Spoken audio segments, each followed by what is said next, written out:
नीट परीक्षा घोटाळा, पेपरफुटी प्रकरण आणि दिल्लीतील जंतर मंतरवर आंदोलन करणाऱ्या विद्यार्थी, पालक व कार्यकर्त्यांवर झालेल्या लाठीमाराच्या निषेधार्थ महाराष्ट्र नवनिर्माण सेनेने धुळे शहरात तीव्र आंदोलन छेडले।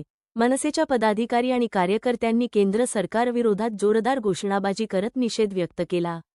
नीट परीक्षेतील कथित भ्रष्टाचारामुळे देशभरातील विद्यार्थ्यांचे भविष्य धोक्यात आले असून या संपूर्ण प्रकरणाची नैतिक जबाबदारी स्वीकारून केंद्रीय शिक्षणमंत्री धर्मेंद्र प्रधान यांनी तातडीने राजीनामा द्यावा, अशी मागणी आंदोलनकर्त्यांनी केली।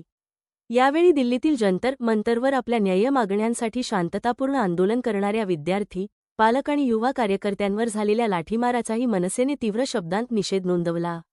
या आंदोलनात धुळे जिल्हा सरचिटणीस अजितसिंग राजपूत, संदीप जडे, तालुकाध्यक्ष संतोषी मिस्त्री, राजेश दुसाणे, दीपक बच्छाव, रामकृष्ण वाघ, योगेश पाटील, विजय मिस्त्री, हर्षल यादव, देवा कोळी, नितीन कोळी, सचिन खोपडे, मोहन शिंदे, ईश्वर वाघ, सतीश पाटील, बापू ठाकूर, अमोल ठाकूर, योगेश सैंदाणे, शामक दादाभाई, उज्ज्वला कोतवाल यांच्यासह अनेक पदाधिकारी आणि कार्यकर्ते मोठ्या संख्येने सहभागी झाले।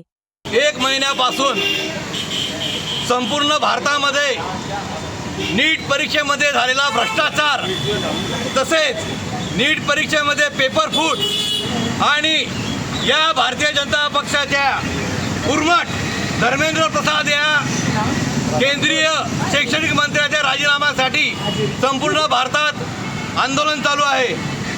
धुळे शहरात सुद्धा आम्ही सन्माननीय राजसाहेब ठाकरे यांच्या आदेशाने संपर्क प्रमुख प्रकाशजी भोईर, तसेच राज्य उपाध्यक्ष कदमराव साहेब, महिला सेनाच्या राज्य सचिव प्राचीताई कुलकर्णी यांच्या मार्गदर्शनाखाली आम्ही धुळे जिल्ह्यात आंदोलन सुरू केलेलं आहे।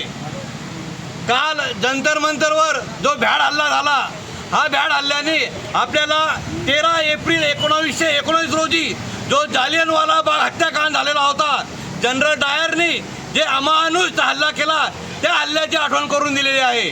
जे युवा पदाधिकारी, युवा कार्यकर्ते, नीटचे विद्यार्थी, त्यांचं पूर्ण कुटुंब हे न्याय हक्कासाठी रोडावर आलेले असताना जनरल डायर सारखा एक अधिकारी अमानुष हल्ल्याचा आदेश देतो आणि पोलीस प्रशासन कुठल्याही गोष्टीची तमा न बाळगता, कुठल्याही महिला बाळ मुलांना लक्ष न घेता अमानुष हल्ला करतो आणि त्यांना त्या ठिकाणी हलवून लावतात।